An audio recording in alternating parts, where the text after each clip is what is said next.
حدثنا أبو اليمان أخبرنا شعيب عن الزهري قال حدثني عروة بن الزبير أن زينب ابنة أبي سلمة حدثته أن أم حبيبة بنت أبي سفيان حدثتها عن زينب بنت جحش أن النبي صلى الله عليه وسلم دخل عليها فزعا يقول: لا إله إلا الله، ويل للعرب من شر قد اقترب، فتح اليوم من ردم يأجوج ومأجوج مثل هذا، وحلق بإصبعه وبالتي تليها.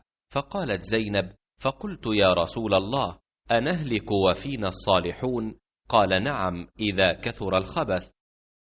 उर्वा बिन ज़ुबैर ने बयान किया, उनसे ज़ैनब बिनते अबी सलमा ने बयान किया, उनसे उम्मे हबीबा बिनते अबी सुफियान रदी अल्लाह अन्हा ने बयान किया कि हमको ज़ैनब बिनते अबी हजश रदी अल्लाह अन्हा ने ख़बर दी कि एक दिन नबी करीम सल्लल्लाहु अलैहि वसल्लम उनके घर तशरीफ़ लाए तो आप बहुत परेशान नज़र आ रहे थे और ये फरमा रहे थे कि अल्लाह ताला के सिवा और कोई माबूद नहीं। अरब के लिए तबाही उस शर से आएगी जिसके वाक़े होने का ज़माना करीब आ गया है। आज याजूज माजूज की दीवार में इतना शगाफ पैदा हो गया है और आपने उंगलियों से हल्का बनाकर उसकी वजाहत की।